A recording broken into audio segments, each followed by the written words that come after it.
What's going on, guys? John Cougar under Method Camp. Probably asking yourself, where's the intro music? It's coming. Just wanted to say before we get started, when I first set up the podcast, I'd only planned on releasing videos every Wednesday, and I had quite a backlog at that time. So I'd been doing some episodes every Saturday.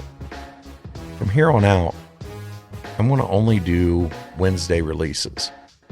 And the reason for that is I feel like I've been rushing through my edits and not providing the quality that I like.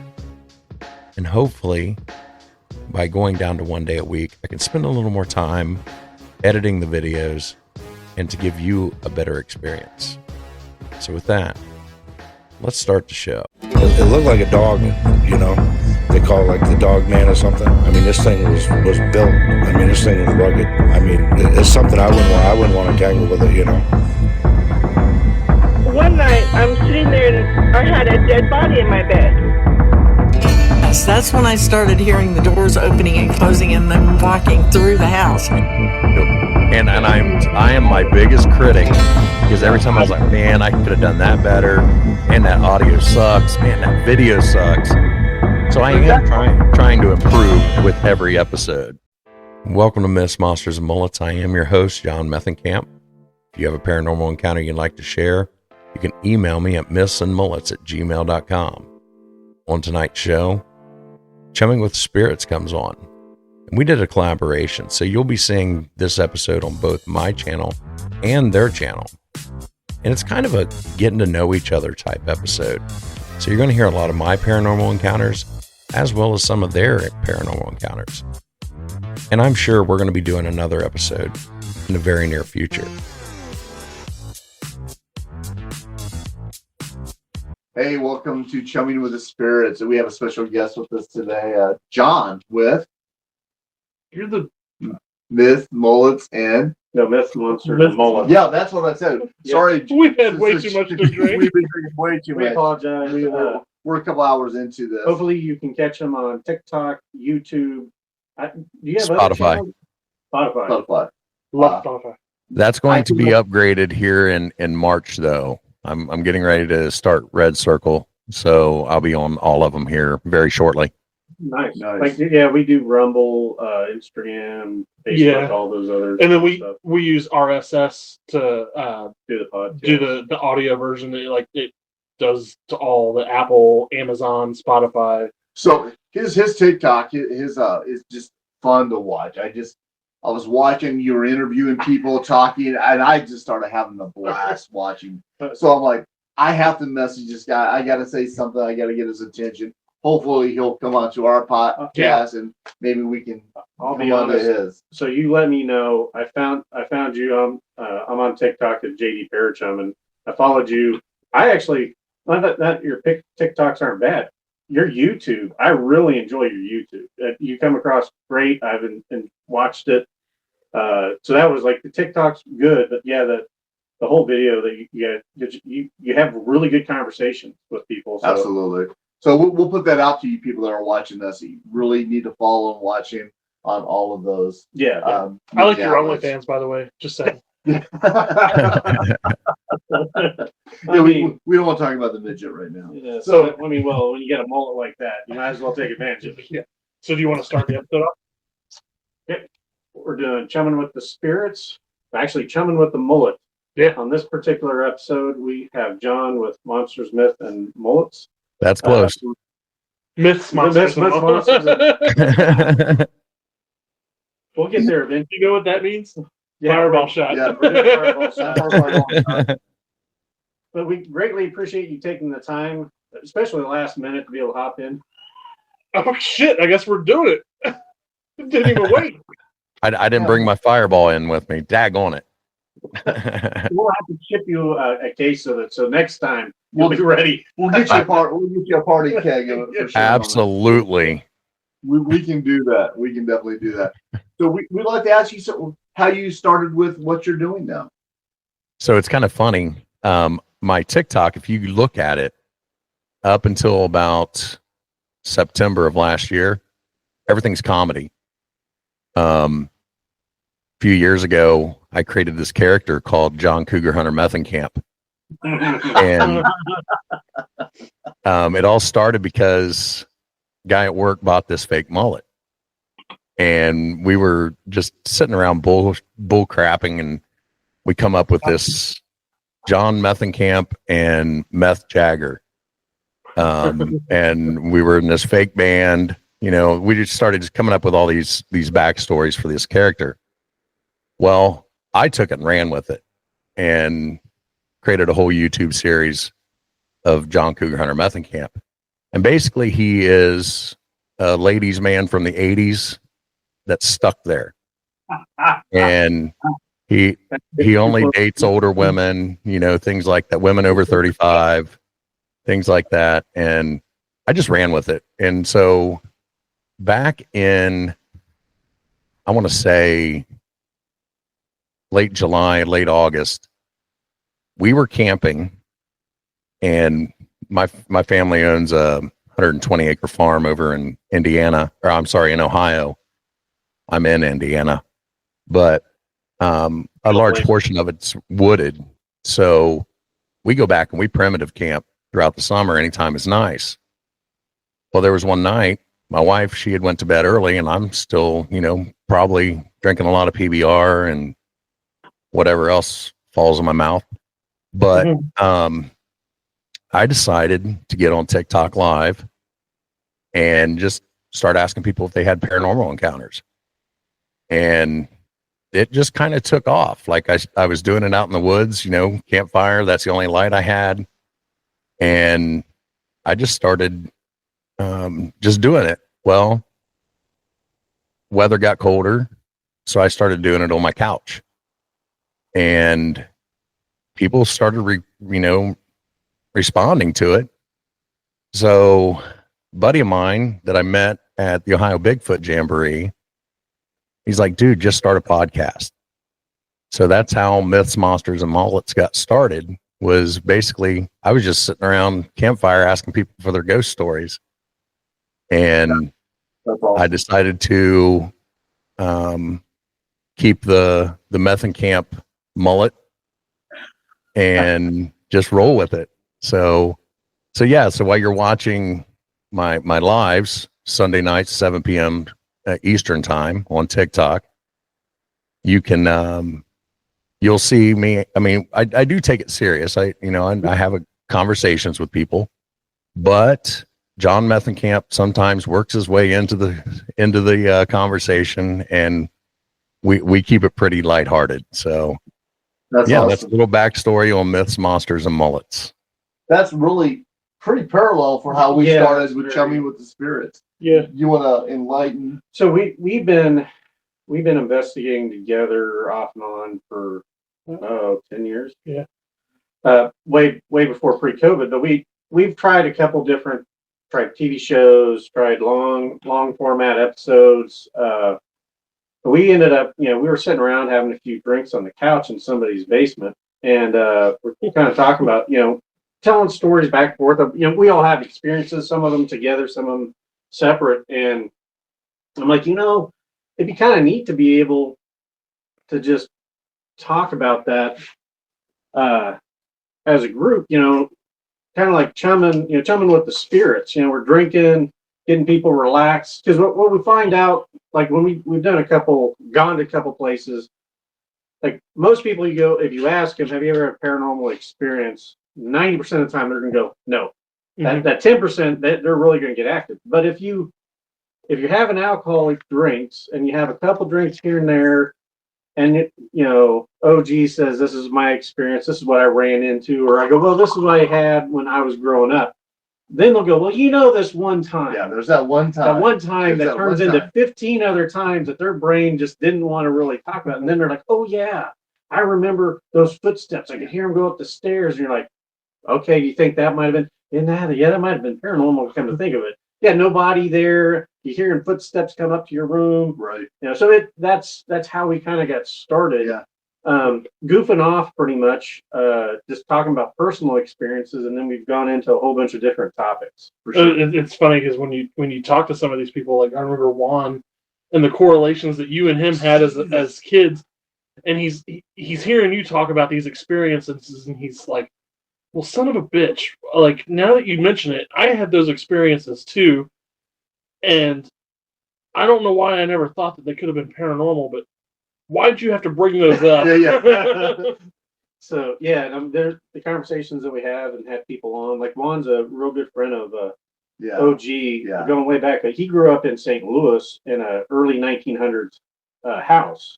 I grew up in a small town called Independence, Kansas, in a house built in 1912. We had very parallel experiences growing up. That, like, it was pretty eerie for me. Like, I mean, it was like him telling the story that I was there. Oh, yeah. That's literally what I had dealt with, which I had not experienced. I mean, I had parts of stories with people, but when he was telling, I'm like, holy cow, you had the same nightmare as me. You guys both burned down. I think you guys lived together. You just didn't know. Didn't know about it. But yeah, I mean, that was a 4-part episode called Spirit of St. Louis on our podcast, which I still watch because I enjoyed it so much. Yeah. So we all have. You mean I'm not the only one who sits around and watches myself on my own podcast? Well, I always pick myself apart. That's what I do, and I am my biggest critic because every time I was like, man, I could have done that better, and that audio sucks, man, that video sucks. So I am trying to improve with every episode. Yeah. Well, and that's my goal for us. We're just trying to throw as many as out there as we can, but I'm always pulling back. Like, we have to get better. We have to do this, and then you won't ever wear white T-shirts again. Yeah, for sure. You find out little things once you rewatch it, like, oh yeah, that's not a good T-shirt. That's not a good look for me to wear. Yeah, maybe I should cover more up for sure. But I think we're pretty much, and I've watched some of your stuff. I do get on your TikTok page and I look at your videos, and you do a fantastic job. I'm not just saying it because we're talking. Yeah, I have to admit though, with you filming in front of a fire camp, that's one of our biggest. That's what we came up with. Yeah, that was the goal, but the problem is the sound quality because of the snap, crackle, and pop from the fire, and then the light issue. Is we've been trying to figure out a good way to figure out how to get around that so you don't have that much noise. Yeah. For sure. So I don't know if you have any hidden secrets. Yeah. Please share. Well, as far as the lighting goes, I just got a cheap ring light that I didn't care about screwing up. Oh, shit. And then we I have all these little battery packs, like portable, what do you call them? Just battery blocks. Yeah, they'll last like 2 hours on a battery block.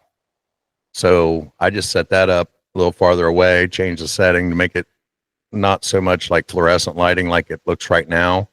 Yeah. So even when the fire dies down a little bit, you still get that ambience of the glowing firelight. And then I use Android products, so that's why my audio sounds better. No, good one.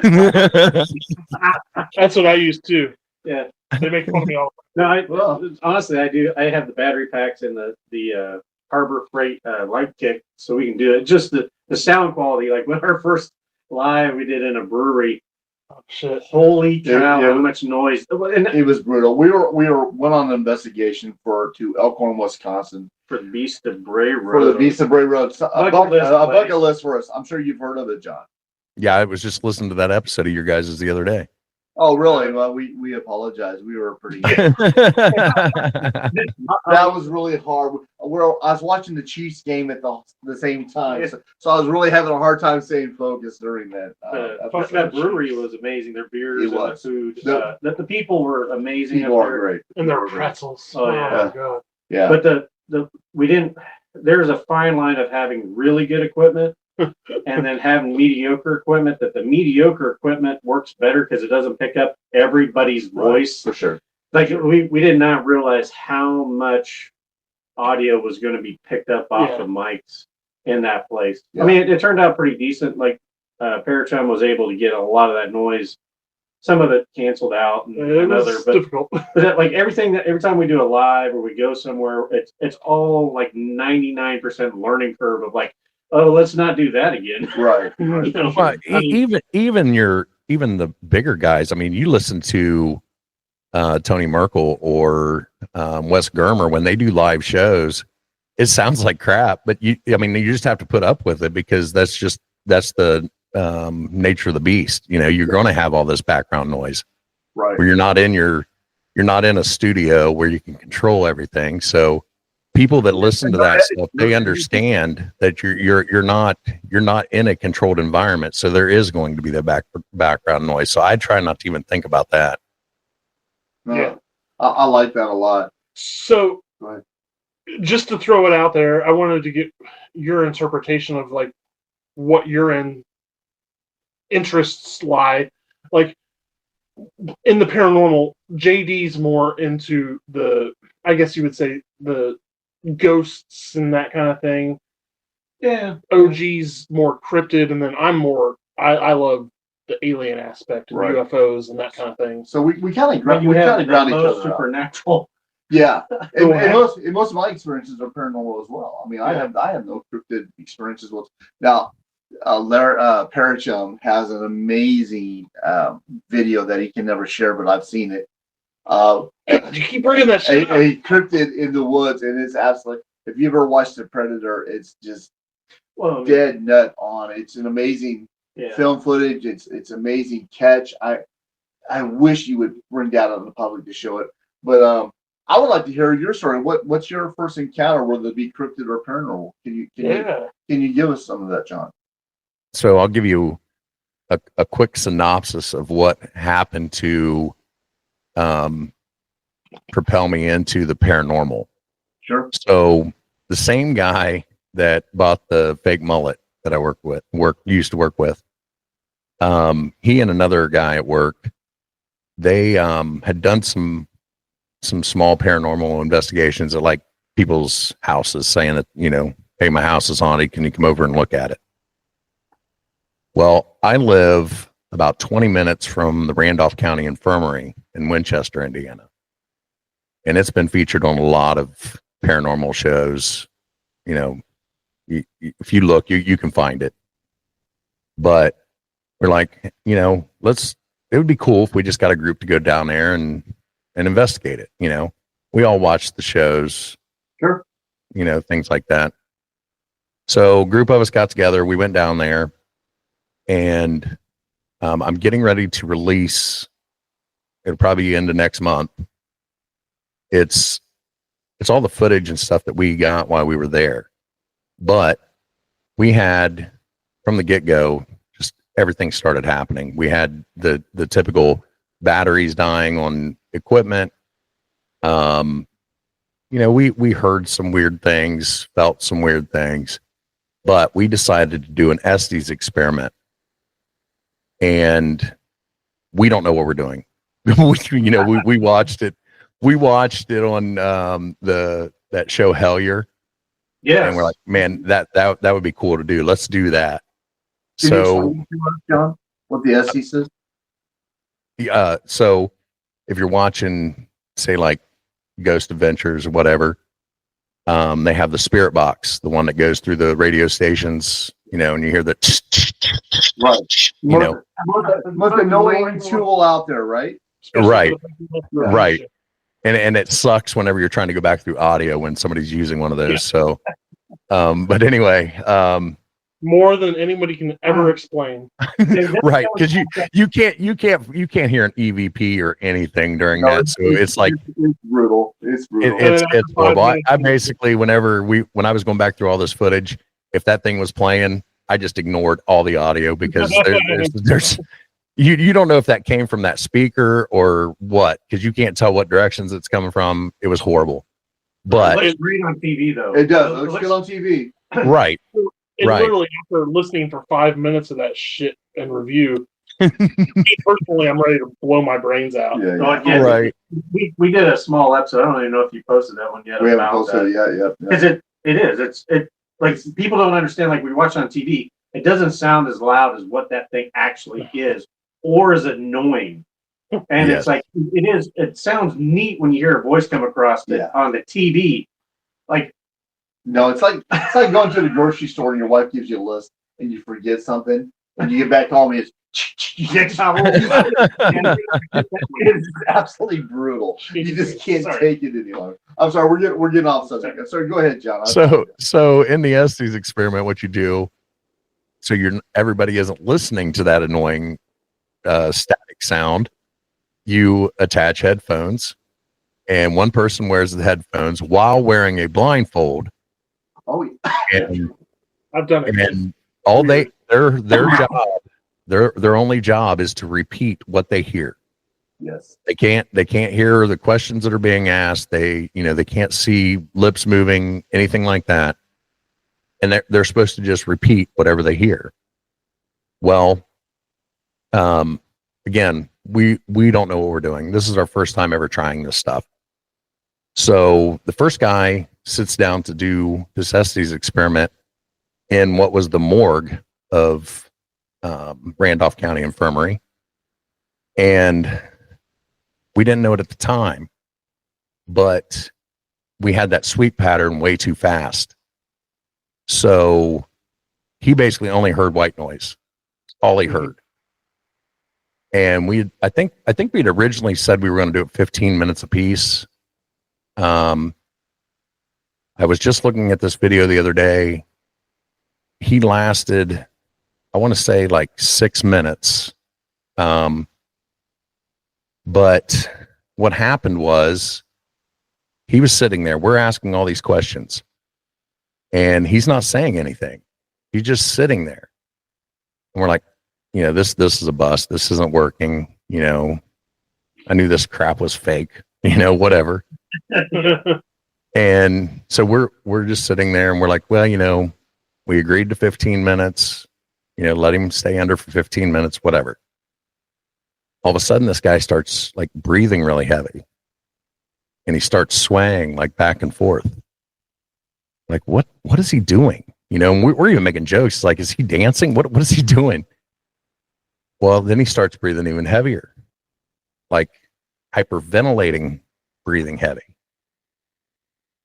And he screams, "I'm dead." And, we're all looking at each other like, what the hell's going on here? So my one buddy goes over and he pulls the headphones off the guy and the blindfold off. Dude has tears streaming down his face. Oh, wow. And, we're still like, what the hell is going on? So this guy and his wife, and then my one buddy, they go up to our command center, and I'm like, I'm going next. So anyway, we find out later that, so I put the headphones on, and I realized, oh my God, all he heard was white noise for 6 or 7 minutes. He put himself in a trance. And that's what he did. He said later on, he's listening to this white noise, and then all of a sudden it started messing with his mind. And he felt like he was walking down the hallway to the room where we were doing the Estes experiments. But he said it felt like it took like 2 hours for him to walk down this hallway. He walks into the room and sees himself sitting in the chair doing the Estes experiment. So he thought he had died and was having an out-of-body experience. And that's when he screamed, "I'm dead." Wow. Damn. So like, okay, he put himself in a trance. That doesn't mean it's paranormal. That's what's going through my mind at the time. Yeah. Sure. Denial. Yeah. That's how we right. I went in as an open-minded skeptic. I liked watching these different paranormal shows, but I never had anything paranormal happen to me. So I'm like, that I'm going to debunk everything that everybody finds here, because that's my job. So we do these Estes experiments, and I do my own. And when I went back through the footage, because I'm a dumbass, I volunteered to go through all the footage from all the cameras, all the audio, everything. That's for it. You're the key to making everything work. You're the foundation of that show, of you doing all that. We appreciate that. But the reason that I wanted to go through it was I wanted to debunk everything. Yeah, Absolutely. You know, don't I was going to be like, you know, you guys are in there. You think that everything's paranormal.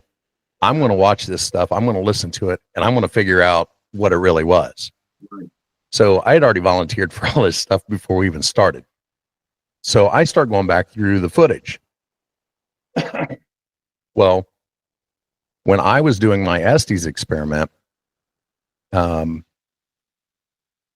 can't hear anything, can't see anything. And I'm watching this video, and it'll be posted on my YouTube here in a month.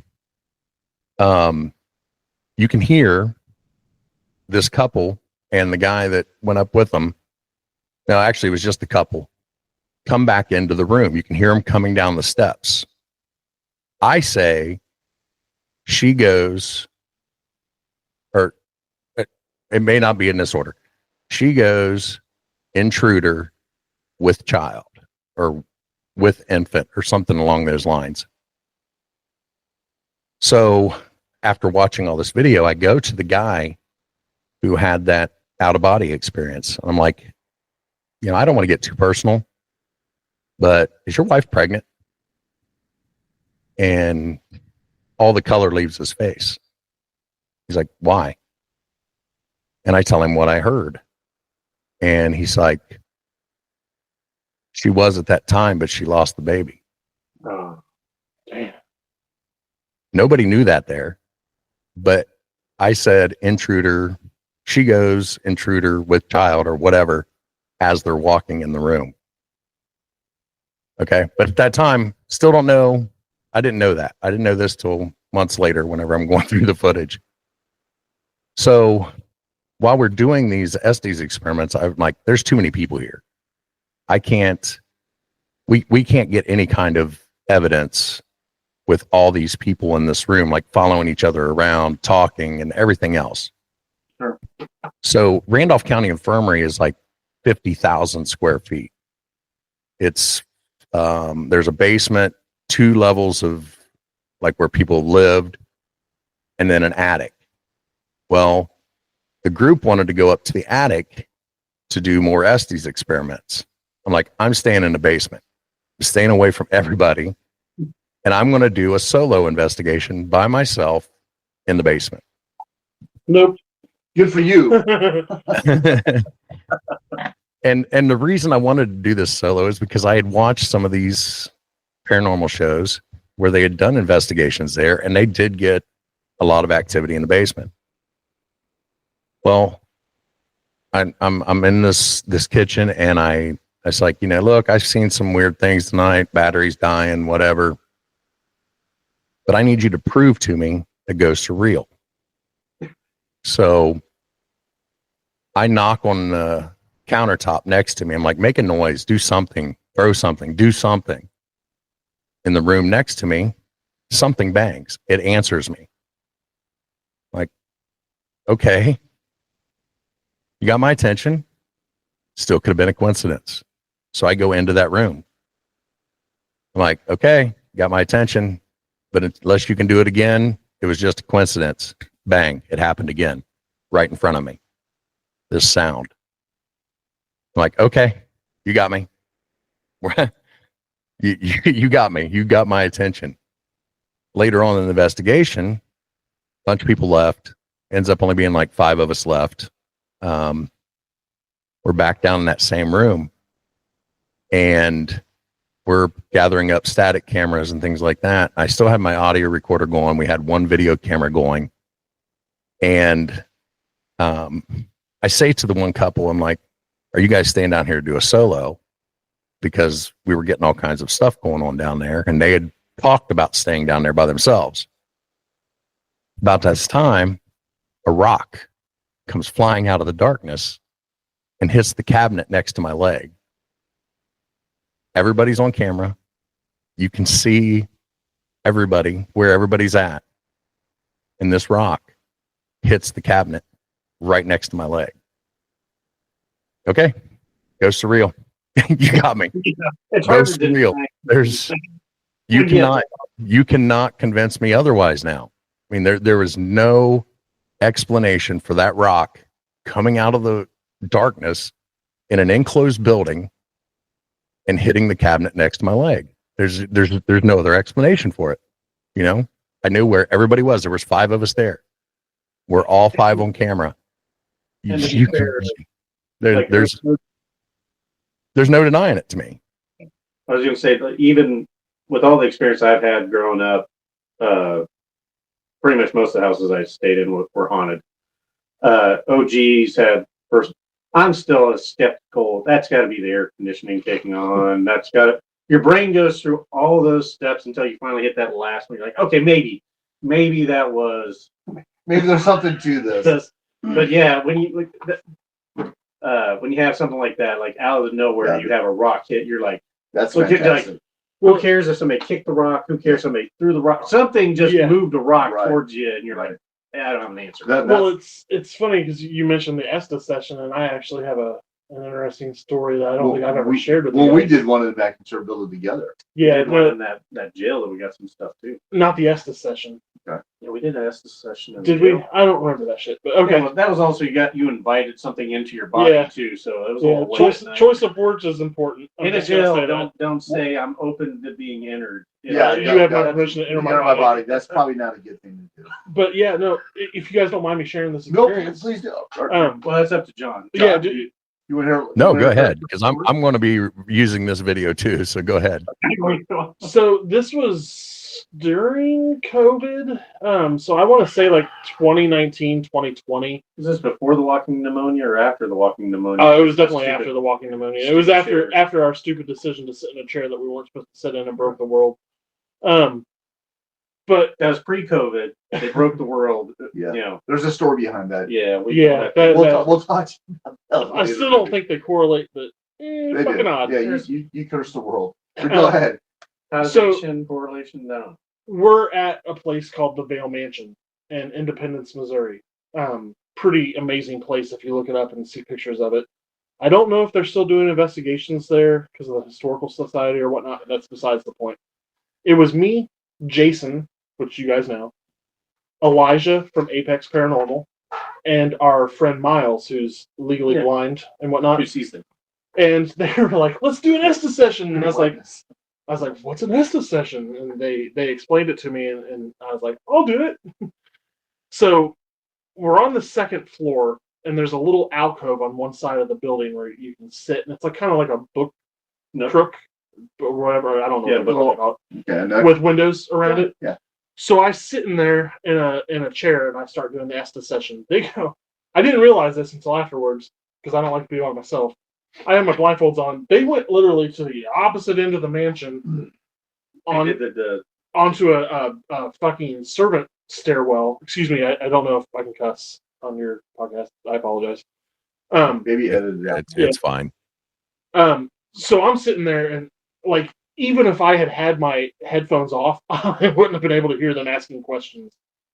And they started asking questions, and I remember at one point, Miles and I and Jason had this friend. His name was Richard. He had all sorts of medical problems, and his voice was. Why'd you feel like that?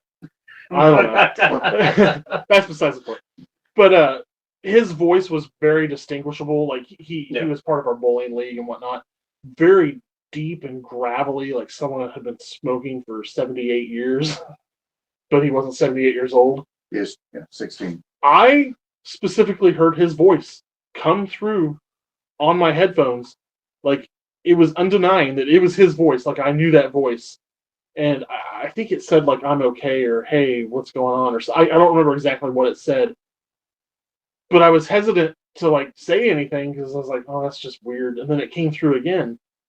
So at that point, I took my headphones off and realized I was alone. And told them, I was like, hey, you guys, come here. Because I didn't want to walk by myself through the mansion. So they came to me, and I told them what I heard. And yeah, I'm a huge wuss. But yeah, by the way, Parachum is probably the most scared person you'll find on any investigation you ever do. We actually found film footage of him. I shouldn't say he of his collar being pulled back when he was in a jail cell by himself. We have that on film. Yeah, and his pants were tugged as well. Scared to death. And we're all watching like, you're okay, you just keep on going. Yeah. But that's also how you got your name. I'm just going to put this out there. If something's grabbing me by the collar, I'm probably going to be scared too. But he is terrified on but he brings it upon himself like 50% of the time. Well, 50%. Yeah. So we found out that our friend Richard, after that, passed away. Oh wow. Like literally What? the day before. Really? Holy And I'm like, what the Wow. fuck? Like, you've never shared this story. Yeah, Like- that's a new one. Yeah, Oh wow. I don't know how to explain that shit. it makes more sense from a paranormal Absolutely. aspect, but you just saying you're okay. Yeah, and then it's just a bullshit experience because Well, you see stuff yeah. on camera. So John, I call him out. I said, "Did you film it? No. Did you record it? No." Well, then it could be a story. But That's where he's coming from. learning that after the fact, I have to say that's unusual. Yeah, absolutely. So I don't know if he was reaching out to one of us. I'm just trying to say, he's okay. Yeah. You're okay. I just wanted to share that because I don't think I ever told you. Well, that that's before. amazing. I just Thank you for realized that- sharing, Larry. Parachunk. Sharing is caring. Yeah, I Sharing is caring. appreciate it, Well, man. Just realized John may not understand. Parachum, your nickname Is a bitch. I wasn't gonna say Doesn't matter. the reason why he's got that name is he, other than the attachments that we think he has, He brings stuff to my house that there's False. no denying. False. My wife did an exorcism on him 2 weeks ago. the holy water. Holy water. He chums it wherever he's at. If there's if you think there's activity, if you kind of put him off to the side, it seems to go towards him like he's chumming the waters. Yeah. And that's actually where that parachum came from, and then chumming with the spirits. We Gotcha. feel like he feeds on his sphere. And as scared as I get, our friend Jason, who I go out with and do a lot of investigations and sky watching and all We that call him the stuff, tormentor. That's his nickname. he Yeah. tries his hardest to push my buttons and put me in situations by myself I that think I am uncomfortable. And I usually do it. Yeah. Well, But I think we're uncomfortable for Yeah. you. Well, I mean, there's a certain show that they have a guy Yeah. that they do the same They thing do the with. same thing too. And I think Does it's- somebody seem to get possessed in every episode? Yeah. I've said this before. You can't get possessed that many times and live to tell the tale. No, not with as tight as their t-shirts are, and as much as mascara they wear as well. That's what it is. That's Yeah. what it is. Their shirts are so tight they're Yeah. losing oxygen to their brain. And and heavy on the mascara. It's got to be. I knew there was a reason why I liked you. Yeah. But yeah, I mean, they think something's attached to me. Well, I we know. know. We know. Well, I think it's just it's something. Well, you're not the only person out there that has that. No. It just seems like when we're in a possible paranormal scenario, Or my apartment. or Yeah. somebody's basement, or somewhere else, lights flicker. Things Yeah. have a tendency to happen more if you're there versus you not there. That's what we're saying. So we're doing a live podcast one night, and we're facing my rec room. We're in the cell block 3, which is what we call this, cell block 3, the It's a storage area. storage area. And we're watching. We're chumming, but we're still coherent. And that's not what we are right now. But we're looking out of our rec room, and Parachum and I see something about this big float across my living room that's transparent, but you can see it. It's like one of those eye things in your eye. You see those little things in your eyes, and I'm just watching it, and I look at Parachum.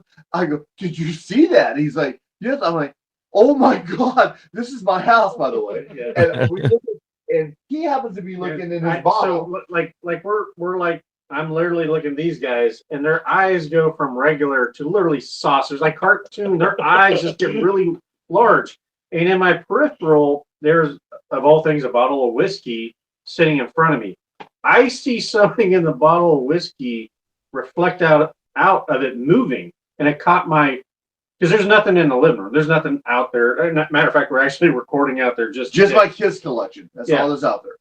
And their eyes go big, and I saw something move, and I'm like, oh, it's probably the cat, something. And they're like, did you see that? And I'm like, oh shit, that was something. That was real. Yeah, and we try not to investigate our own houses, just our friends. Yeah, we used to investigate each other. But since then, we've relocated sometimes out in the rec room area. Well, when Parachum is under certain lights, the lights will flicker. We'll get noise. We've picked up voices, and this is all during. Oh, you said those were dogs. During our podcast. Down my mind. Sure. So, but Parachum seems to attract attention. Some of it, I wonder if it's not, if you go looking for it enough that eventually you start finding stuff, or it maybe it's just noticing you. It's like when you buy a red car and you're like, I have this red car, and then everywhere you go, like, what? I've never seen another red car of this type. But there's 15 of them in the town type thing. I think that's where we kind of run in. Now, I mean, we've all had paranormal experiences on our own and together. Like the bad part is we all have parallels. We're all the youngest. Some of my best personal experiences, that's all they are, is personal experiences, because I was too stupid to turn my phone around to record it. I was trying to figure out. I was so mad. I was so mad. Yep. You know what? I did the last investigation with a certain person named Grant Wilson at the Stanley Hotel. I usually don't do this with Grant Wilson at the Stanley Hotel, and I still at the Stanley of all places. Yeah, we did the last investigation, and still to this day, and I have a story about it too, where we saw a full body apparition, and I was not smart enough to get my camera up, the videotape, which me and two other people collaborated. They saw as well. So it is. Stuff. You just lock up. You're holding the camera in your hand, and you're seeing something. And it's like all I have to do is just turn my hand, and I mean, it's the same thing with when you hear about hunters and Bigfoot, and until you have that experience of like you see something that's so can't be real, and then after it happens, because it's like 2 or 3 seconds or maybe 5. This went on for 20 seconds, and I was so mad at this individual not knowing what I was seeing. But it also plays into parallel too. Like I remember the first investigation I ever went on. I was so excited to go over my audio recorder evidence. When I actually caught something, it wasn't necessarily like an oh fuck or oh crap. Well, it's never a Scooby-Doo moment. I was like, that's awesome. Well, it is because you get involved with the equipment. I mean, I'm sure you did as well. When you're acknowledging okay, now something's there because hey, I am here. But there have been times. There have been times, like recently in my apartment, when I saw that thing go through my computer and flick all the action figures off the top of my screen that were Velcroed down. Action figures. Are you playing with your dolls again? Yeah. At that moment, which brings up my story, right? Yeah. At that moment, I wasn't like, "Oh, awesome!" I turned on all the lights, couldn't sleep, and was like, "Oh crap!" It's awesome when it's somebody else's house. Yeah, that's all I'm saying. It's like when I'm at my place. That's why. Like I don't investigate my own home, but I'll investigate my friend's home. So John, my first experience was I was very young. I was probably between the ages of 5 and 6. These guys have heard the story several times. It's not an interesting story for them by any means. I think it is. I mean, any story is interesting. So knowing who you are, it makes. I had to stay home. Well, I appreciate that. Thank you. I had to stay home because I wasn't feeling well from school, and my sister was leaving. She's 3 or 4 years older than I am, and she goes, "Hey," and she called me Chubbs. That was my nickname, Chubbs. She goes, "Don't play with my dolls, my Barbies, when you leave." I'm like, "What are you talking about?" So she goes to school, and I have my GI Joes out. I'm like, "Hey, wait a minute, she's got Barbies." So being a weird kid that I was, I this is on TikTok now, I guess. I took the clothes off her Barbies because I was curious. I was a little boy, and I had my GI Joes out there, and I'm playing. We're in an old house, and I'm playing in my room, and I remember there was a quiet, dead feeling. It was just really just heavy. It's called the Oz effect. It was just really heavy. And, look that shit up. It's not fun. It was just a heavy feeling, like I was being watched. And that something was not right. And I remember this as of yesterday. And again, I don't think I was eating. Which is impressive of how old you are. Yeah, exactly. This is what I have to deal with. This is why they get knuckles on their heads. Didn't you say you were a baby boomer earlier? Yeah. Oh. 60s. So anyway, I just remember something was off, and I look up, and I had, in my room was a closet. It was a double closet where the doors slid this way or one way. It was a double closet. You can slide both ways or just one way. Well, both doors were off to the right, and I looked up. Standard closet. It goes both ways. In my closet was a little girl in a brown dress watching me play with my sister's dolls. So wait a minute. Wait. You Yeah. could see full body apparition. Yes, a But brown. at the time, he didn't realize it was an apparition. Yeah, I had no idea what it was. I was 6 years old. I was 5 or 6 years old. I was a young kid. I didn't know what a ghost was. I never even heard of a ghost. There was a little girl sitting in my closet That changed fast. watching me play with my sister's toys. Now, Holy cow. the only thing I could think of is the shame that I had these Barbie dolls' clothes off, naked, and that I was busted. I was in total embarrassment and shame, and all I could do is look at her, and I just remember this is not right. My gut didn't feel well, and I put my head down. And I started apologizing that I was playing with toys that were not mine, and what I did by stripping these little dolls down. I'm not a pervert. I was a perverted kid with my GI Joes, right? And I don't know if that's even normal to this day. But It's not, but we weren't going to discuss that. That's why you I have therapist. appreciate That's that. why they make action figures where you can't take the clothes off So anymore. yeah, so in my closet was a little girl in a brown dress with brown hair watching me, and she had a white undershirt, short sleeve shirt, and the dress had straps here, and it had like a flower pattern on the dress. I mean, I remember vividly, That's what trauma does to you. and I'm just like, I was so embarrassed, and I just put my head down in shame and started apologizing for doing something I shouldn't have done. And after what seemed for eternity, there was no response. I looked, and then she was gone. And I didn't know what to think. I was not scared. I was It's not. It's I was weird. just- Your I was just brain's dumbfounded. trying to figure what this, because you don't think no. ghost or I had no supernatural. idea who that girl was. I knew she didn't belong in my house. But that's also why your sister traded rooms, right? Well, that was a Oh, that's a different house. Oh, house. my bad. And then Attachment? there was no one there but me and my mom, and I didn't know what to think. You know, I didn't know what a ghost was. So that was my first experience, like unlike yours. So have you ever, segueing back to what I was talking about where you said it went dead silent. Yeah. Have you ever been in the out in, so that place that I caught that predator video, that cemetery out in the middle of nowhere? The and craziest video I've ever seen.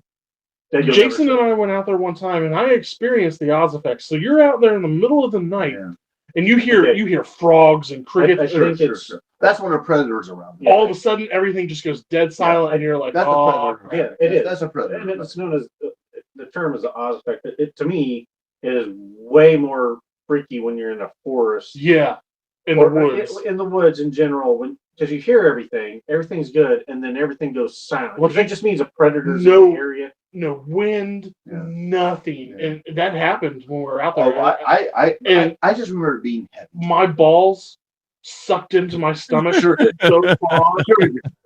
Well, Little pea. No, I've I've about that. Just a little pea, maybe a brown. I've stain. only seen the video, and my balls sucked into my gut. It's a very That's the worst feeling. Like, I've seen stuff in the sky. I've been touched. I've been pulled. I've heard We stuff. heard that. Yeah, that's when you go But on that watching. effect will leave you scared Yeah, to death. yeah, for sure. And we apologize now, John, for all the editing you. Sorry. I don't know how much you watched my videos, but I don't edit hardly anything. Well, and the reason I bring The only reason up I have to edit is him, it is true because I always say something about my wife's meatloaf and it doesn't go over well. and that's why I have to edit that out. But I'm leaving it in. So in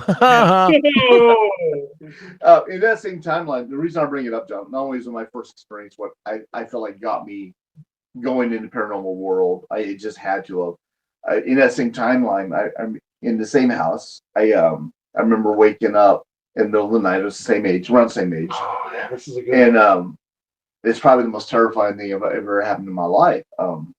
John, That caused all his white hair. yeah, it happened at 6. Yeah, it definitely happened at 6. I wake up, and John, if you have kids or not, or nephews or nieces or whatever, but you know how you hold a child up in the air like this, and you're looking at the baby, or the child, and I wake up, and there I am dangling in the air by myself. Something's got a hold. I know it sounds like a bull.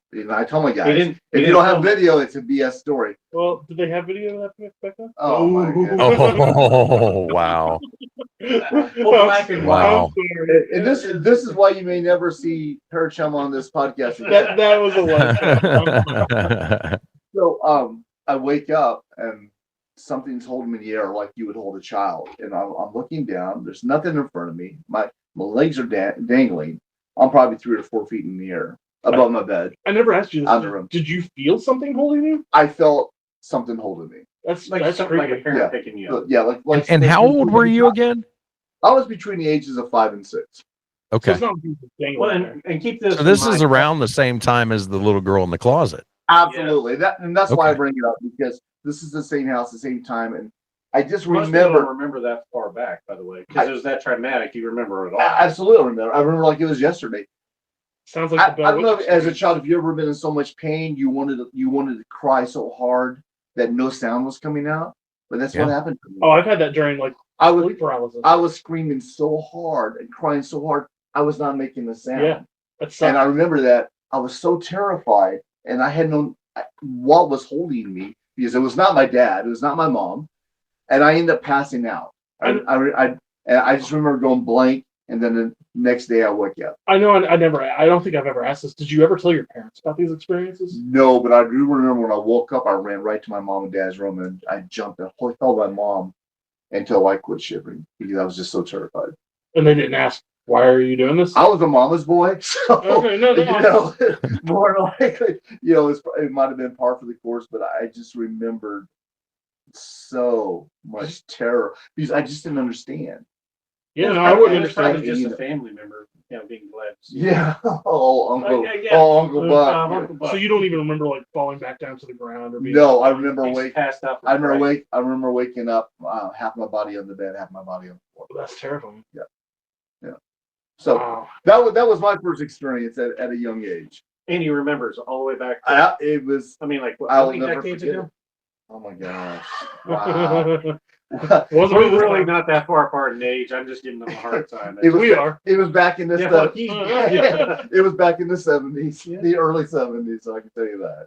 So I have to ask John, because I'm big into like UFOs and sky watching and all that kind of stuff. Have you ever experienced anything in that realm?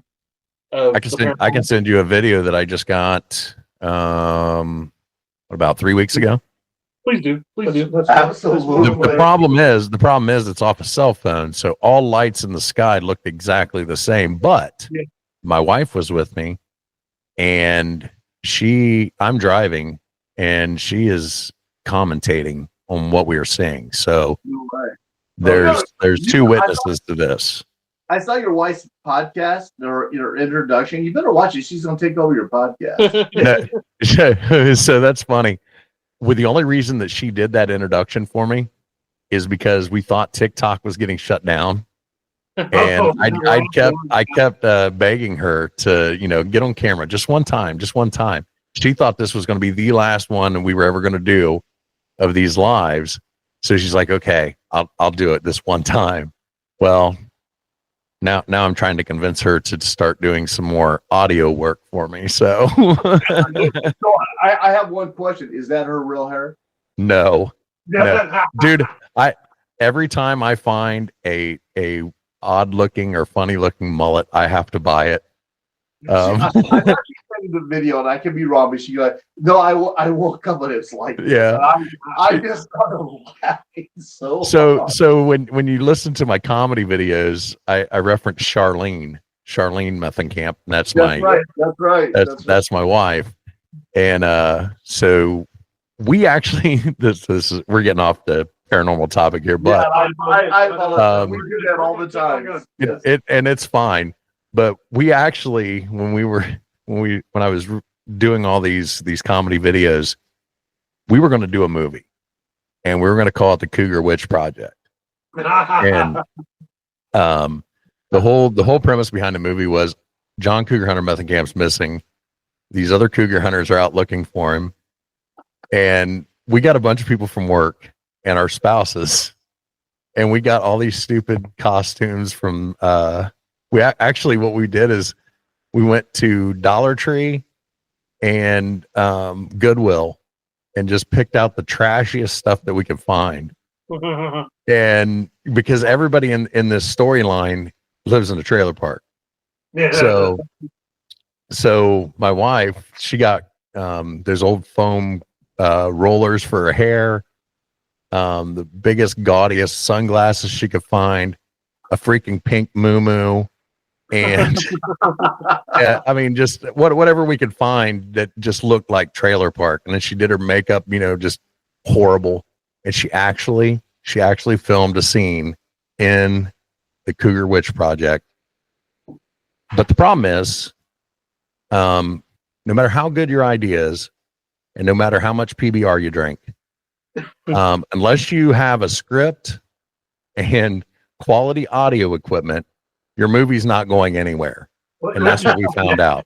So the movie fell through because we didn't realize that the one good camera we had, even though it was hooked into the battery, the microphone was hooked into the battery of the camera. Once the battery got to a certain level, the microphone just started chirping, and that's all you hear is chirp, chirp, chirp, yeah. chirp, chirp, chirp. So we lost all of our audio. So I remember back in the day when we were doing investigations, Rick and I, we were using one of those old night vision Sony cameras that used those little discs. Yeah. And as you're all you hear is wow. Actual disc recording on there. I think you might need to. I've had people asking how they can support the show. There's a couple ways you can do that. One, you can go over to the TikTok by clicking the link in the description. Watch the live, subscribe to the channel, and for $2.99 a month, you'll get early access to all new episodes, some different emojis that you can use during the chat, and I will give you a shout out before the next episode. My first shout outs are Laura, Randy, JD, and Old Abe. Really do appreciate all the support. The other way you can do that is by buying me a coffee. You can go over to buymeacoffee.com and make a little donation there, and you'll get the same benefits that you do on TikTok. We need to revive the Mullet Witch Project. Yeah.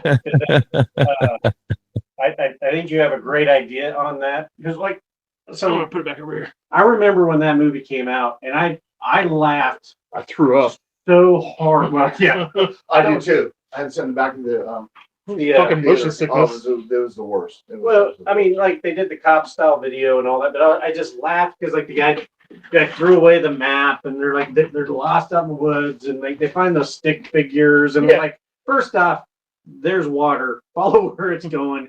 Get the hell out of there. I would not have been sleeping the minute I saw the totems show up in the area. It was just like, it was a bunch of me and my buddies just laughing because we camped all the time. It's like, okay, if I come across that, that's why you don't play in the NBA. There's a lot of reasons. Yeah, but I think your idea trying to find So if you go to my TikTok, you'll find a video called Bigfoot is Real. And that is actually a scene from the Cougar Witch Project where I think I'm going to die. So I set up the camera to tell about this time that I was molested by Bigfoot. So that is a deleted scene or a lost scene from the Cougar Witch Project. Have you seen that movie with Steve Well, no, Zahn, I'm not gonna Strange get no sleep Wilderness? tonight. What's that? Have you seen the movie Strange Wilderness with Steve Zahn and like all them? It's quite hilarious. They're shooting this. Oh yes, and they killed the Bigfoot. So they're doing this whole like Wild America style, like trying to TV show, like trying to catch Bigfoot and track Bigfoot down. And at the end of the movie, they actually come across this cave that it's supposed to be in, and he walks out and like yawning and scratching, and they're like, ah, and they just light his ass up and kill him, and they're like, what did we do? So, do you have any other stories for us, John, that we could Yeah, hear about absolutely. paranormal or cryptid? Well, I actually have a bunch. Yeah. I'll go quickly through what happened after the when I realized that ghosts are real. Yeah. I started listening to like Sasquatch Chronicles, all the different Bigfoot podcasts. And even though I had an interest in like Bigfoot and stuff like that, I never really got into it before my paranormal encounter. So I never really paid attention, I guess you want to say. I like watching Finding Bigfoot and things like that. It's not But- really real type thing. Right. It was just okay, this is whatever. So I start listening to Sasquatch Chronicles, and he played a recording of the Ohio Howl. I don't know. And I have not. literally, you've never heard the Ohio Howl? Not the Ohio. So we did the Sierra Cedar Mountains. which that's pretty messed up. Yeah. The Yeah, I Ohio remember Howl's this. different. It was filmed or recorded by Matt Moneymaker. Okay. Okay, and that was kind of his claim to fame. But I'd never heard it before. But when I heard it on that show, Yeah. the hair on my arm stood up because I had heard that Oh, back when I was a kid. And I, at the time I didn't know what the hell it was. Oh, that's the whooping one, right? No, it sounds like tornado siren. I don't have to look that one. Really? I'll have to look Yeah. that up. I haven't heard that one. Was it? It's like he it's played it on one of the it's episodes. it's right? like one tone going on for a long time, correct? Right. I It have- starts really low and it Yeah. kind of goes high and he holds it and then it just kind of dies off. Yeah. So I grew up, like I said, I grew up in Ohio on a horse farm, and we would spend our summers camping and horseback riding in Southeast Ohio at Tar Hollow State Park. And there was one night. So my grandparents had like the old Winnebago motorhome with the bed above the captain seats in the front. Mm-hmm. Well, that's where I had to sleep. And in the summertime, my grandparents, they would not run the generator to run the air conditioner because they didn't want to hear it and whatever. And they were fine, they were down on the floor, at the in the back of the You weren't camper. up in the heat area, yeah. Yeah, they weren't up in the oven like me. But so what I would do is we would listen to the radio and make sure it's not going to rain. And I would Sorry, he just choked. Sorry, John. I was thinking about you and I didn't realize this story was having that effect on people. Maybe it's just the mullet. No, I've been there, man. Mom and Dad would not turn the AC on except for in their bedroom while we sweated all night. I've been that Winnebago. Yes, I think every grandparent's. You just brought back memories, man. And I remember laying there just sweating constantly. You're trying to figure out how do these windows open? No, Nothing. They don't. It was brutal. I'm Well, sorry. even like up there in that loft, the windows did open, but the curtains, you had to open them from underneath. So even if I wanted to move the curtains out of the way so I can get some airflow, I'd have to get out of bed to do that. Right. But anyway, so what I would do is we would listen to the radio, And if it was really hot, and as long as there was no rain, because our horse trailer was like a stock trailer, so it had the slits on the side. It was open, for airflow or whatever. But what I would do is I would take the bales of hay that we would bring, wrap a tarp around them, and I'd make me a bed in the horse trailer where it was cooler.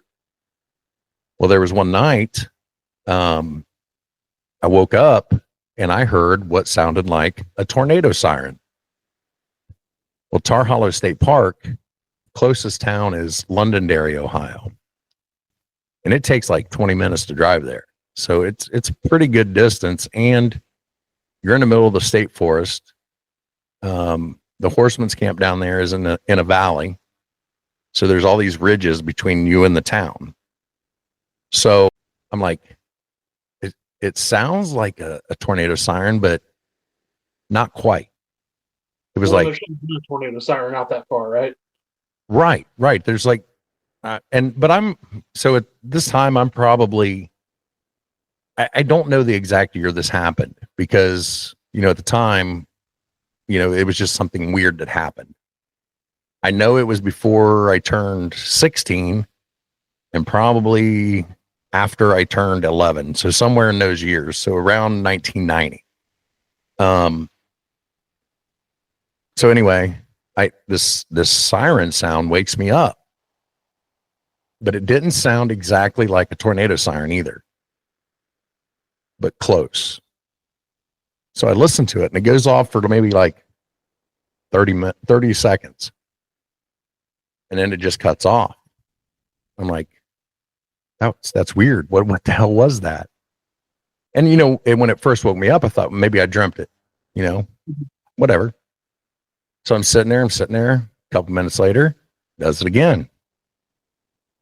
And I'm like, that's not even coming from the direction of Londonderry. It's coming from like the center of the park.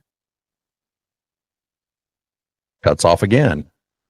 Like, this is freaking weird. What is this thing? Third time it happens, I'm like, okay, if that's a tornado siren, I need to wake everybody up. What, something's going on. Right. So I get up, get out of the horse trailer. As I'm getting ready to go into the camper, it happens a fourth time. So I hear this thing 4 times go off in probably less than 5 minutes. I go in, grab the radio and turn it on to listen to the weather report. Clear skies. There's no rain. Nothing. No, they're not talking about any kind of weather. And my grandpa says, well, you must have dreamt it. Go back to bed. So I did. Rub some dirt on it. Right. So, but then I hear this 30 years later or whatever. I'm like, holy shit, I heard that. That's what I heard. And people report hearing this, and there's several recordings, not just the Ohio owl. Yeah. There's other recordings of this very similar sound that's associated with Bigfoot. So do you think that would be associated with a regional? No, it is heard all over the United States. Like they hear this sound in Florida. There's recordings out on the West Coast. It is and it's very similar every time it's recorded. What's your opinion? Not to interrupt you. What's your opinion on that? Because we all have different opinions. Like, we think there's different subspecies of Bigfoot, if you will. And I'm not going to lie, when you played those Sierra sounds for me, this is the first time I'd ever heard them that night. Yeah. When I heard El Japanizo Bigfooto, I was like, that's got to be a tourist or something out in the woods. Like, that's not possible. I was like, the hair on my arm stood up. Like, I was like, it's unnerving. And I was just listening to a recording. I wasn't like almost all those recordings. That's one of the things that, like, when you talk to people, it literally raises the hair on the back of your neck. And it's like, if it doesn't, I don't think you understand what fear is. I mean, I don't know. I mean, it makes your mullet go crazy. I mean, right. It stands straight up. I end up with a mohawk instead of a mullet. What's your theory on that, John? I mean, do you think there's all I know is we go camping out in the woods every summer, and I will play those Sierra sounds in the woods out there, Man, And ballsy. Balls and well, rock. I really, I mean, Bigfoot could be anywhere if Bigfoot exists, but I feel pretty safe where I'm at. But I will tell you this. Until you're not. I will tell you this. Other animals react to that sound. Really? Like they know that sound. Like it'll be nice. You hear the crickets and the cicadas and things like that. You start playing those sounds out in the woods, the raccoons, the squirrels, whatever, they start moving. They know what that sound is. So to get back to your question though, there's so many theories. You can't ignore the woo factor because there's too many reports of it, like the cloaking, the mind speak, things like that. So I can't rule that stuff out. That's funny you brought that up. Yeah. No, that's not But- right. I enjoy it. No, I know just- I know this, what I'm about to say is sometimes controversial, and I don't care. I cannot rule out the Nephilim theory. And the reason I say that isn't because of even the woo factor. It's the government cover up.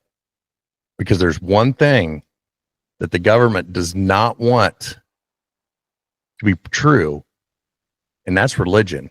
Because if religion is true, then they lose all power. So that to me would be the number one reason why they would want to cover this thing up, is because if it is Nephilim related, that proves part of the Bible, that takes away their power. That's the only reason I can't give up on the Nephilim theory. But the government doesn't cover things up, do they? No. No, That happens. no. All How right. dare I even mention that? Yeah. So my biggest theory on the Bigfoot, and I don't know if these guys necessarily agree with it, Probably but not. the whole what do you call it? Infrasound? No, the missing 411. David Paulides. Topic. I think Bigfoot is the main culprit behind the missing 411 accounts. Just throwing that out there. Yeah, there's some correlations with the cave patterns and The mastering. yeah. I mean, like, so one of my theories on it is I think there's subspecies, but we also, I think we get kind of, I mean, I'm in the supernatural realm too. So I think there's probably forest spirits is what you might call, that are more supernatural than actual creatures. And then we have actual creatures. Like, I mean, like if you came across a bear, I mean, you're not going to tell that tale if it was hungry. I mean, and when you get into the early 1800 mountain men and how they were talking about, the mountain apes and mountain devils, depending on how you go, I think there's probably more stories that never got told because you came across one in a bad thing. I'm like, if it truly is a 10-foot tall primate and it's mad, or you pissed on the wrong bush, you're not making it out. Because that's one of the scary things that we kind of talked about at one point. Like OG was talking about, I'd shoot one. I'm like, okay, you shoot the first one. What are you going to do about the 3 others that are hiding in the trees around you? Because they move so, like, even if the films that they have are partially fake, the amount of how fast they move and fluid and silent, that scares the bejeebas out of me. Because I know I can't move that fast. I can only move faster than OG and Parachum. Well, I mean, though. Take that video that I can't share into account. Yeah. How fast it moves. It's going through densely wooded coverage that the distance it traveled in the 2 seconds that I captured it on camera, it would take me 2 minutes. Yeah. And you would hear me. Yeah. I didn't hear a single freaking thing. And more and more videos being captured, and you're seeing more. Because, like, to me, the easy fakes are when you see the head bob. Yeah. And it's like, okay, that's right. That person in the suit. When you see that head do that fluid, linear movement, and it's almost quite, that's when I'm like, okay, I might have to give some credence to that, because that's something that can naturally move, and that's what you'd expect. I mean, because like even elk, when you see them run, or deer, generally most of their heads stay pretty level because they have to And you see hear what them. they're. Well, And you hear 'em. I think, John, I really think you hit something though with the Yummer cover up because we talk about the red-haired monsters in Saudi Arabia or wherever it was. Yeah, Well, the Giants of Kandahar. Yeah, Yes. I think you're really onto something there. That The stuff in the Grand Canyon that no one's allowed to see. there's just I think Lovelock Cave. Yeah. Oh, yeah. That to me, that's the most fascinating one because I mean, there's enough documentation on that one that's like, and then Smithsonian covering all giants for. How dare you? How dare you? That would never happen. I know. You're gonna have to share your tinfoil with us. At some point. that's How do you get that under your cap and not show it so well? That's but, you kind of I never thought about it until you just now said it. I'm glad you opened my eyes to that a little bit. I am really appreciative of that. Yeah, and so I bring it up a lot with OG and JD over here. It's like I'm curious to hear what you would do if I'm out in the middle of the woods and I hear either whistling or a little kid or something saying, "Help me! Come help me!" or just help me Or in help me. general, like a female or a child. OG's like, "Yeah, it's a kid. I'm gonna go try to help him." I'm gonna be like, "Screw that shit. I'm out." But back up. No, there's no backing up. Well, there is backing up the other way. He doesn't have kids, so he doesn't Oh, understand. that does make a difference because I'll tell you what, I will die for a kid, even if it's a ghost kid. I'm going to die for it. Oh, no. No, you and I are on the same page as that. Ghost kids are the most terrifying. No, what I'm saying is, my natural instinct is if I hear a kid in trouble, I'm going towards it. I don't care if I find out it's a ghost. I don't care if I find out it's a demon. I don't care if I find out it's Bigfoot, in a dress pretending to be a kid. I'm going towards the kid that needs help. That's just, as a man, that's what you should do. I'm sorry. Well, That's how I was raised. I'm going to be like, screw you, kid. You're on your own. He doesn't have kids, So I have kids. My approach is not to rush head first into it. I would be scouting to try to figure out where My fat ass will be outside the woods faster than you can imagine. Parachut's running the other way. I know OG is running directly to it. I And am. I'm going to be flanking OG and try to give him cover with whatever I might have or have not on my person if I'm out there. But I agree with that. He has quite the gun collection, so hanging with him in the woods, I'm feeling pretty safe.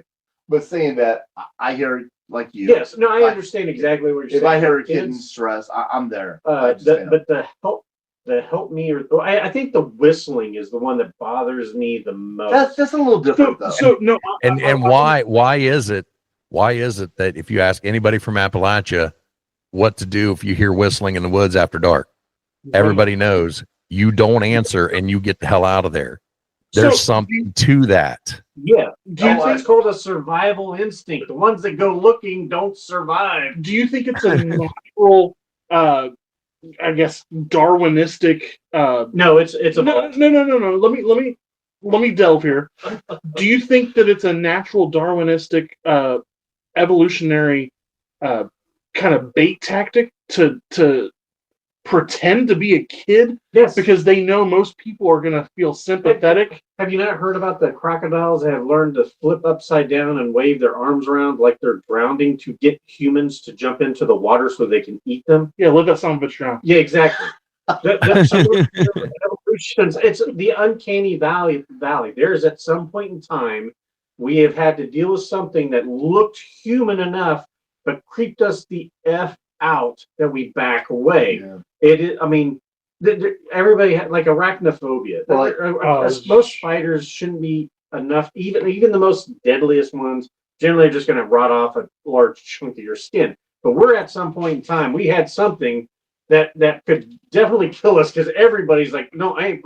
I got proof of that. I got bit by a brown recluse and I have a divot out of my ankle. I mean, there's literally natural, like certain sounds, like a baby crying sounds that, is great unless you don't have kids and you're in a prison. But when you're in the middle of Right. the woods, miles away from civilization, Yes. and you hear a baby crying, I just that's not normal. I So just don't think you understand. I don't. No, I do know that like things like bobcats and things like that, Yes. their sounds can sound like a woman, They can sound like babies, things like that. But at the same time, that paternal instinct kicks in, dude. And I'm going towards it. I am. I can't help it. But thank God I'm not a parent. Yeah. I don't know if you checked out. There's a couple of TikToks out there from the Ducks Unlimited group. Yeah. That they have a podcast, and generally their podcast is pretty good. But they delved into a little bit of some of the hunters, and like one of the hunters was talking about had something like he was at a tree, then left, saw the woman, and then saw something that looked like a naked human crawling on all fours. Got to the tree, sniffed the tree, and then sat down and goes, Oh yeah. help me. And he's like, nope. I'm out. And I'm like, but he actually saw it though. I think that's different. If I saw that, yeah, I'm out too. Yeah, because he's looking on a thermal, and then That's he what it sees. was. Yeah, that's right. Because I think if he hadn't seen it, he probably would have wandered back over. But what got me was that was Ducks Unlimited podcast actually talking about something that's normally taboo. But I think we're getting enough evidence out there now that there's, not to say it's proof, but there's like, hey, maybe you should think about it compared to like the early 1700s. Everybody knew about. Oh, you don't answer the whistle in the woods. Are you nuts? That's close your doors, shut your blinds. So thinking about it now after hearing you guys talk, am I an a-hole? Yes. Yes, absolutely you are. I don't even know you, and I'm calling you an asshole. I don't care. I'll concur. Okay, we're done. Podcast over. Thank you for chiming in. I understand the paternal instinct, but when you're in that situation and you hear something that shouldn't be happening, that's unnatural. Yeah, it shouldn't be happening. My gut instinct is to don't investigate. I think that's something biological that literally clicks in your brain. That like, I mean the amount of wrath and destruction I would do if I thought it was let alone my own kid or some. I get that, but see, it's a hard one because I don't have that experience. As a father. But it literally is like Ryan Reynolds. I think explained it the best when he had the interview about when he saw his first daughter. Because he's talking about his wife. Well, he's talking about his wife and like how he loved her and their partners and all that. And then his daughter was born, and the second he saw the daughter, he realized he would use his wife as a body shield to protect that kid. Absolutely. I mean, he's not wrong.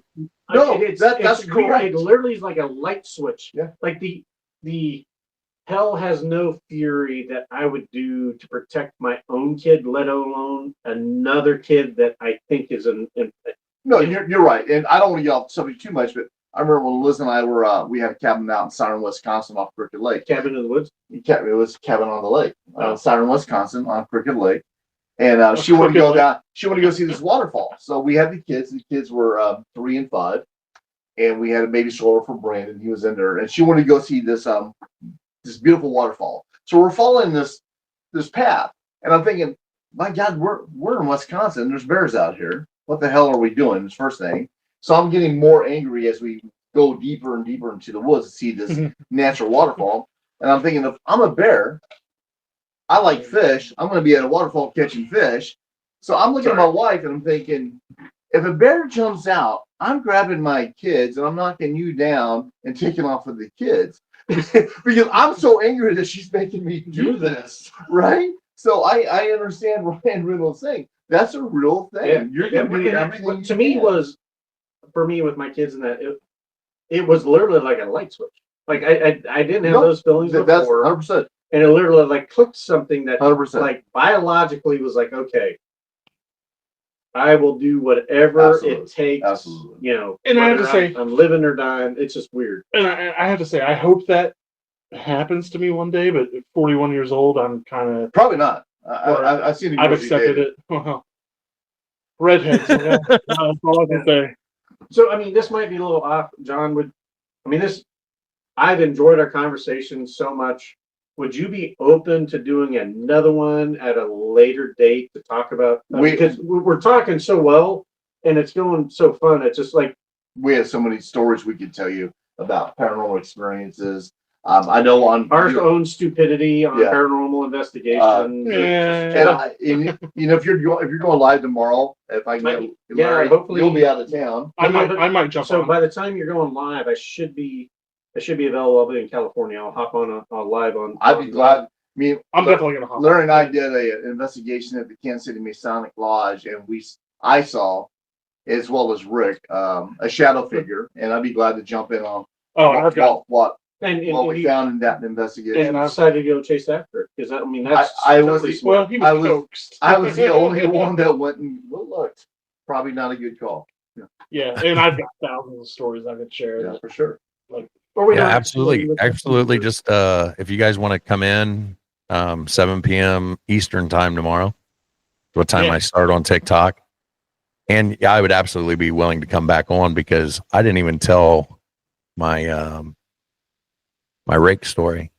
Yes, So- that's the one I'm really interested. You have a rig Have too? time for that? I don't think it's a rake. I don't think it's a rake, but it's rake like. Let's put it that way.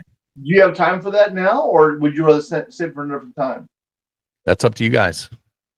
I say save it for another time. Okay. But we'd like to keep you on for as long as that you can have because no offense, I've enjoyed our conversation up to this point.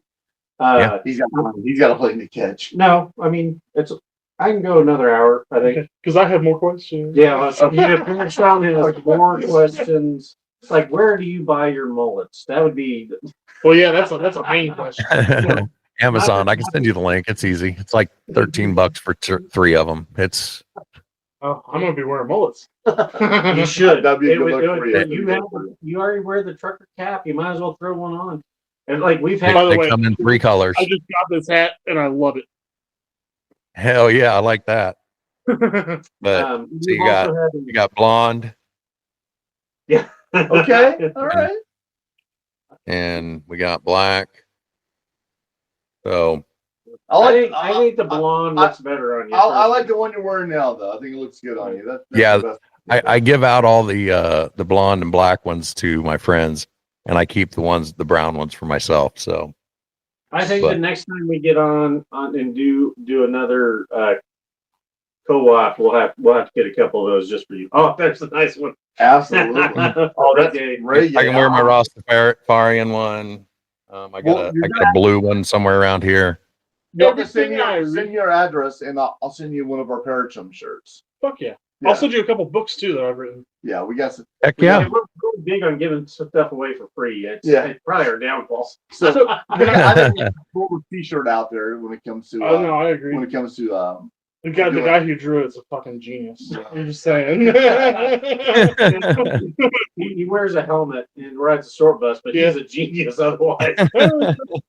3/3, but yeah. So you had questions for John? So go ahead. I wanted to segue back to Ohio, just in general. Okay. So my mom grew up in Ohio as a Mormon, not a Mormon. God damn it. Where As did they a- come out? as a- I was doing. A Quaker. A Quaker. Same kind of. No, same they're thing. not even Amish?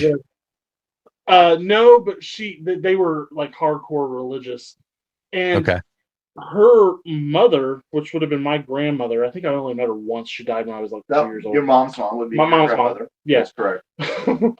Yeah, that worked out. I did not do good in college in genetics. I'll just say that. That's tasteful. But my grandmother grew up and was very good friends as a kid whose father built they're called the Pyatt Castles. Yeah, I've been there.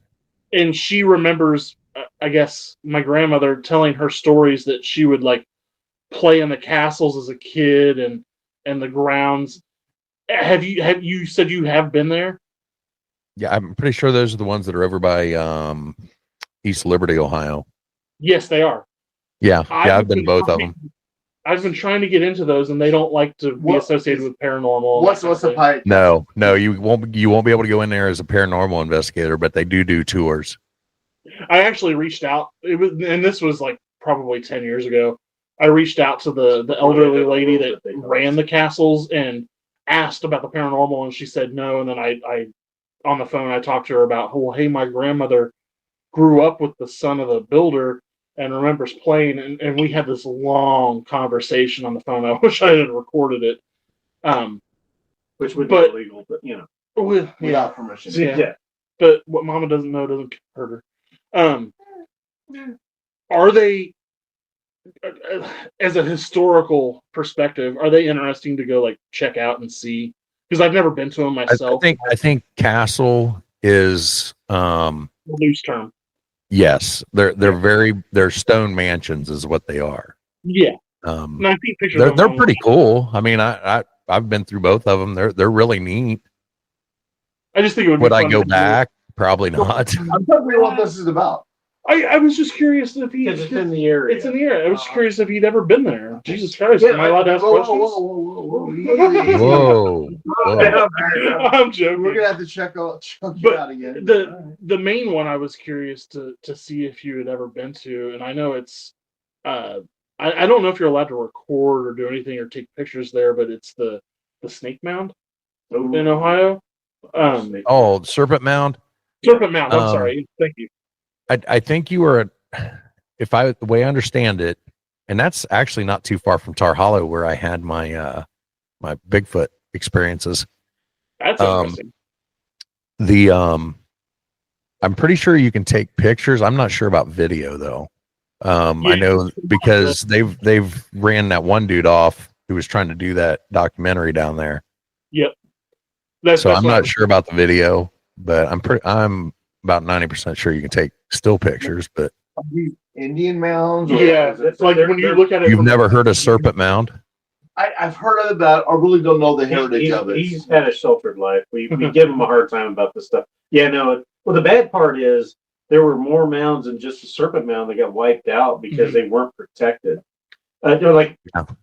that's a Yeah, scary. I've got this map, and I made a joke about it in one of my method camp videos. I called it my secret map that I got off Amazon.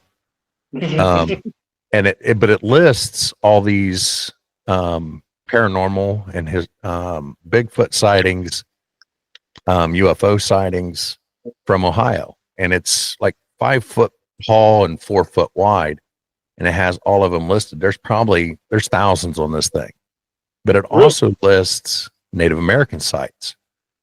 When I bought this map, I paid, I think, like $12 for it, and it literally said one left when I bought it. So I made this joke. I was like, I got this secret map. It was the last one. Nobody else is getting one. You go on Amazon right now, and that thing's like $150 No kidding. because I really do think I got the last one.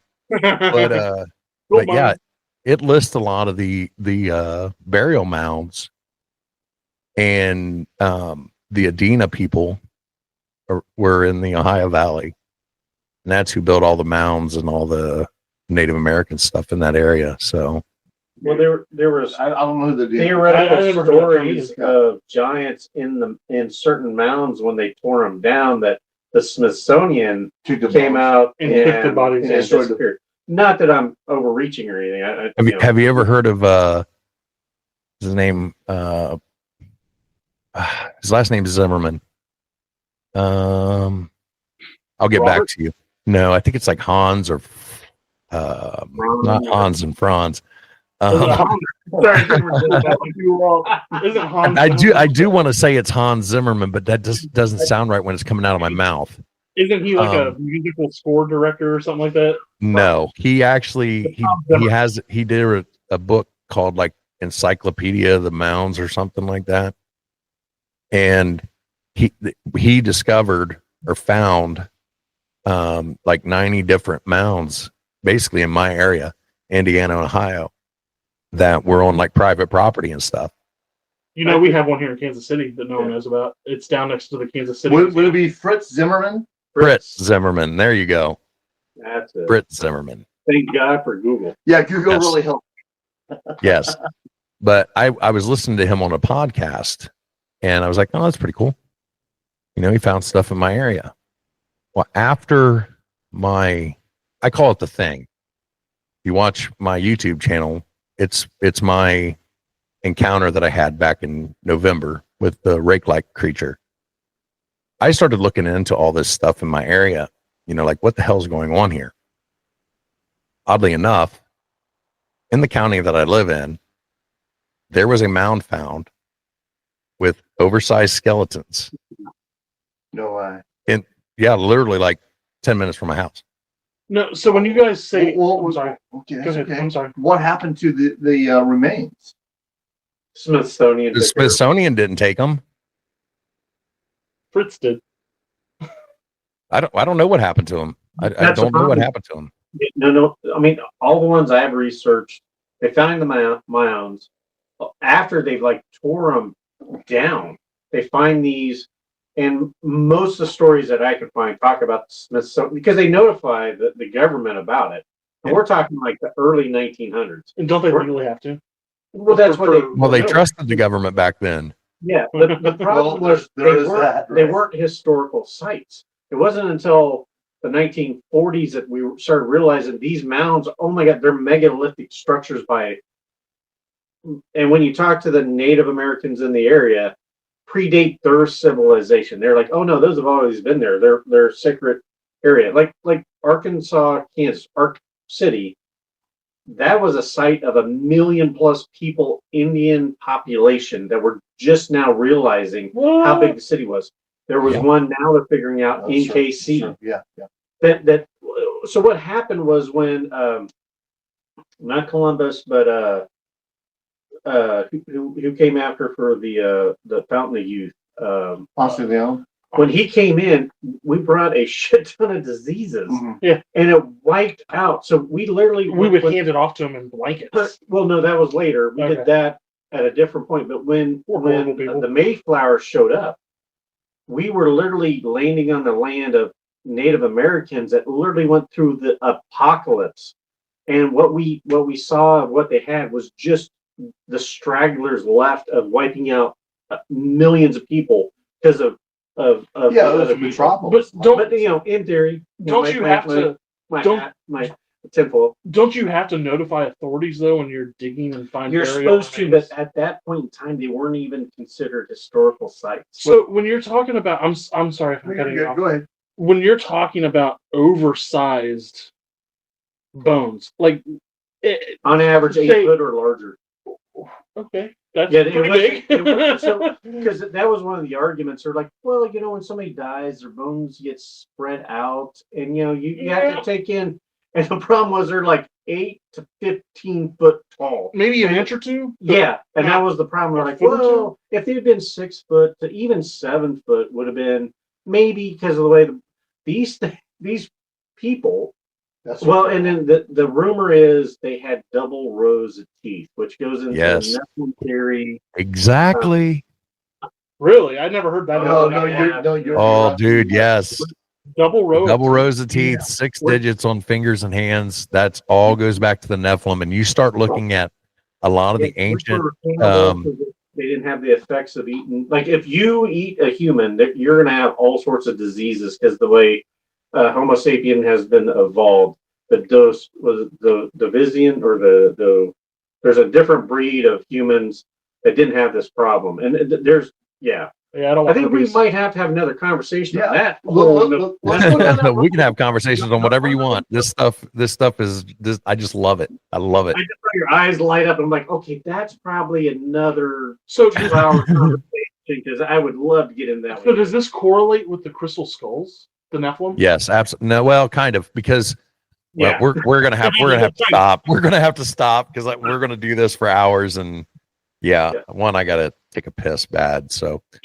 Do we need to take a 30-minute break? Go ahead and take a break, man. Come on back. Let you pee, come back, and then let's If you talk have about. time. Okay, guys, I have a meeting with my wife. Yeah, you don't want to miss that. You better keep that meeting, my man. Yeah, it's Valentine's weekend. Let's leave it at that. Oh, that's fair. Hey, we appreciate your time. Yeah, thank you very much. It has been a pleasure. Yeah. We're looking forward for more collabs if you have the time. Yep. Been a great pleasure. Enjoyed talking with you. Absolutely. there's a couple bucket lists. I want to hit you up on what you want to do and your bucket list for areas and things to do. So, I mean, hopefully we get to continue this conversation at some other time. Yeah, and if you could text me at that number that you texted me the link for this, your email address, I will send you a copy of our video so that you can see all three of us in discussion. Okay. Yours, if that'll help with your podcast. Hey, John, thanks for your time, man. We know we kept you way too long. Enjoy your time with your wife. Thank you. Yeah, thank you, man. All right. And I do appreciate you guys reaching out to me. It's nice. It's nice whenever I am, like I said, super new to all this stuff. And when I have people like yourself, and I don't want you to get too big of heads because you weren't the first people to reach out to me. But it does mean a lot when, you know, as small time podcasters, which we are, you know, we have to work together to you know, network and make these connections and stuff like that. So I appreciate it, and we are definitely going to have more conversations. Because I like this format where it's just us talking, because I think you can learn a lot more. And I'm going to be honest with you, my views on things like views as far as how many views I get are a lot better on this kind of format than they are with just me sitting down and asking, okay, so what kind of ghost did you see? Right. Yeah. Sure. So we will definitely do this again. Okay. And I again, thank you for the time. Absolutely. I love your channel, TikTok, YouTube. It's good stuff. Great stuff. I mean, I know you're growing it as it is, but keep up the great work. Yeah. I was so happy when OG mentioned, you know, you guys have been talking and we've been trying to get together. So I'm looking forward to more collabs. And we'll promote as much as we can. Yes. Oh, absolutely. I appreciate that. I do. And like I said, whenever this comes out, I'll be putting all your links and stuff on there too. So, but come in the live tomorrow, and you can pitch it to all 7 people that are going to be watching. Hey, we only pulled 5 from Brussels, so I can't complain. Yeah, we understand. We're strong in Brussels. Other than that, Yeah. And if you see someone tomorrow night asking random weird questions, that's just me. Yeah, we know some. Okay. That's fair. Have a great night, my I man. don't know. Yeah, be All right. safe. We'll talk to you later. All right, thank you. Bye. And that's it for tonight. Once again, I'd like to thank the guys from Chumming with the Spirits for coming on the show. And if you have a paranormal encounter you'd like to share, you can email me at mythsandmullets@gmail.com. Have a good night, everyone. Cause girl, we're rolling like a